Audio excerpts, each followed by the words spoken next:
Thank you, Your Worship, and thank you, Councillor Shinbine. He won't repeat everything that he said, but I will say that I agree with much of what he said and much of the sentiment that has been expressed as being participants in this process. And that's, Your Worship, how I wanted to respond tonight. This has been a very difficult process. Certainly aggravating is the word that comes to mind, but it certainly has not been one that has resulted in me losing faith in the public process.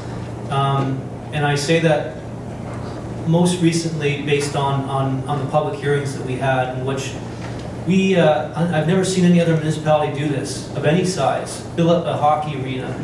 And, you know, in the first couple weeks of summer, at a time, one of the most popular times for people to be away on vacation and tuning out of news and current affairs. We filled up a hockey arena with hundreds of our residents and welcomed residents and taxpayers from all over the region to take part in the public process. And at the end of that two-day public hearing, this council was applauded by the participants, by the public, because for the first time in this process, they were allowed to express their voice. And for the first time in this process, they were listened to.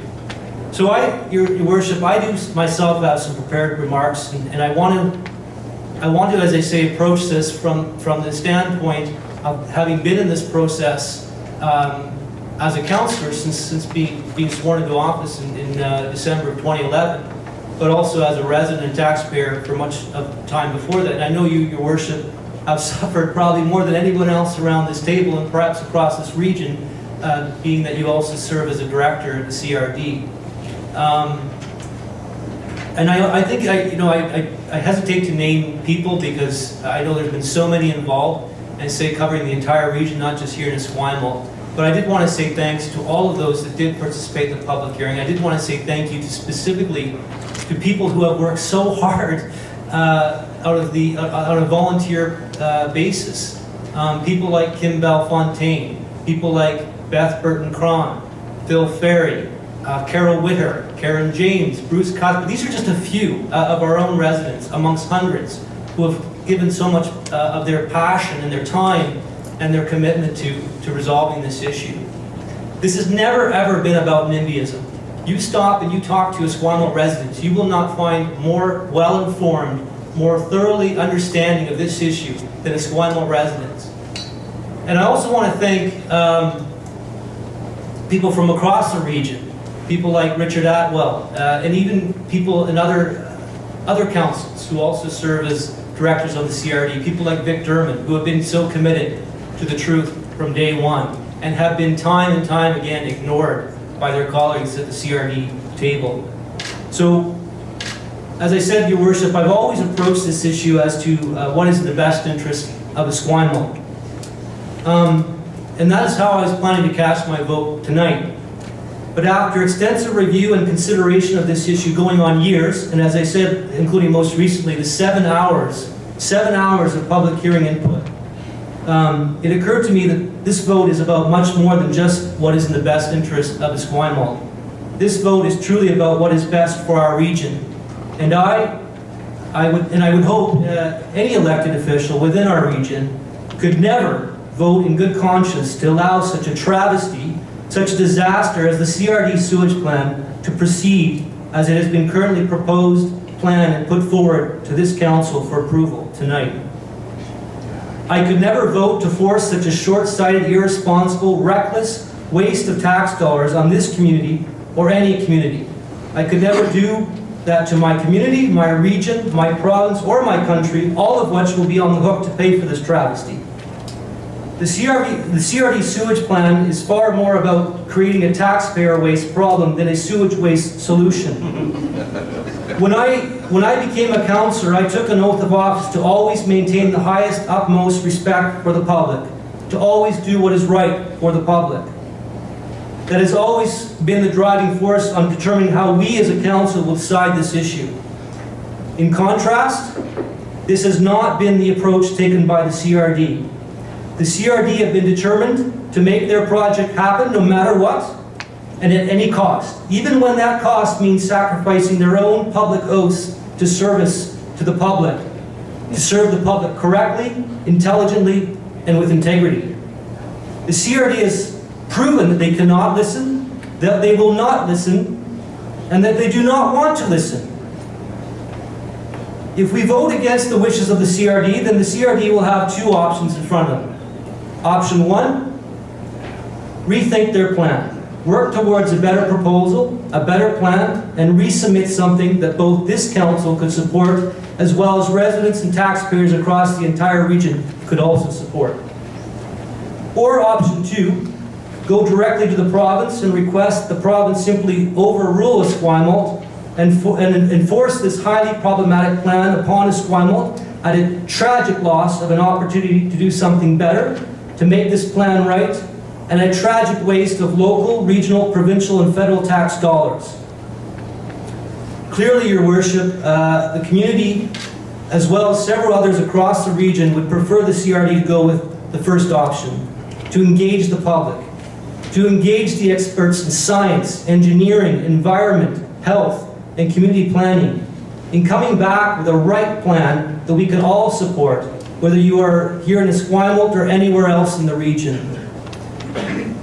Clearly and tragically, Your Worship, the track record of the CRD position has been to disregard and ignore such an option. Clearly and tragically, the CRD are determined to force and ram ahead with option two. They will go to the province. There's no question about that. But what the CRD neglects to understand is that the province may not oblige. Be careful what you ask for, I say to the CRD.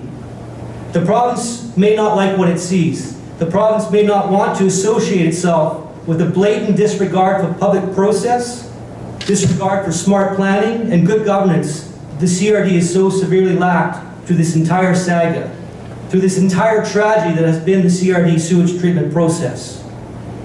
My hope is that both the provincial and federal governments will step in and tell the CRD to step back, to insist that the CRD work with Esquimalt to get this plan right to our satisfaction so that we can all move forward as a community and as a region with a truly responsible resolution, a real solution to our sewage treatment issues, and additionally, an end, perhaps even a cure, to what has been exposed as a very irresponsible, destructive, ill approach to regional governance by the CRD.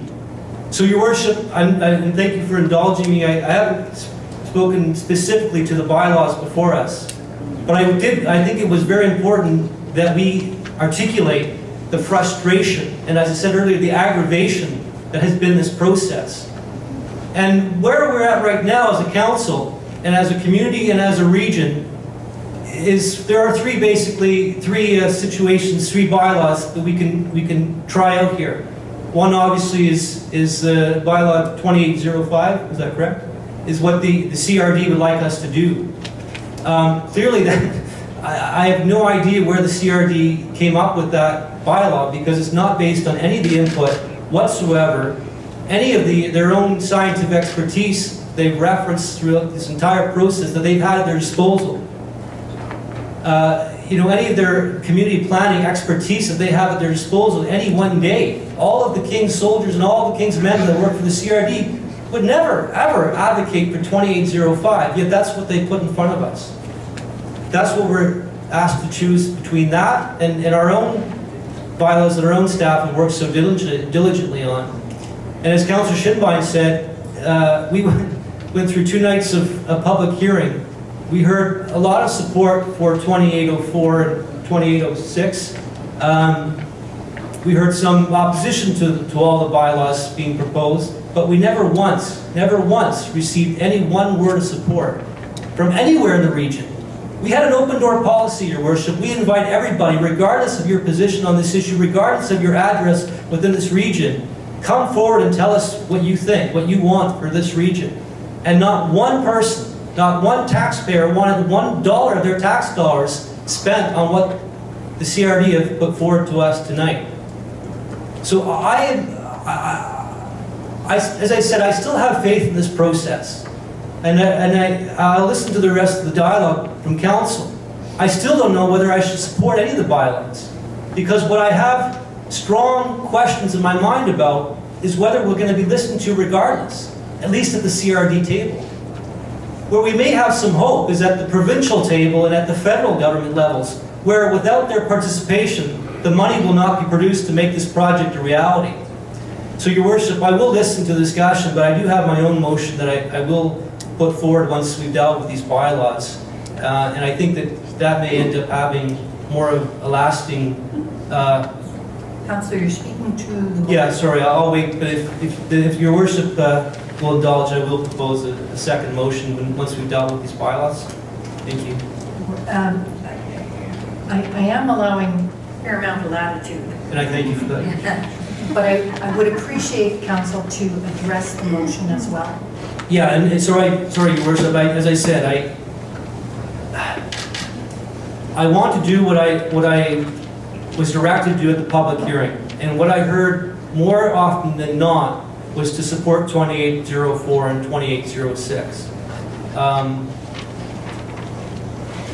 And I did, in terms of consistency, vote against these three bylaws the last, when was that, last week I suppose it was, or the last go around when this came to council, before we went to public hearing.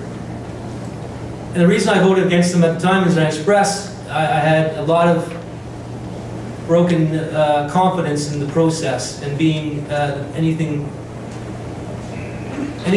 positive would come as a result. And I do not like supporting something because a gun is being held to our head saying you have to do this out of your fear for survival, as opposed to out of your vision for what could be so positive for this entire region, but has been completely ignored by the decision makers to this point. So Thank you very much. I'll continue to listen.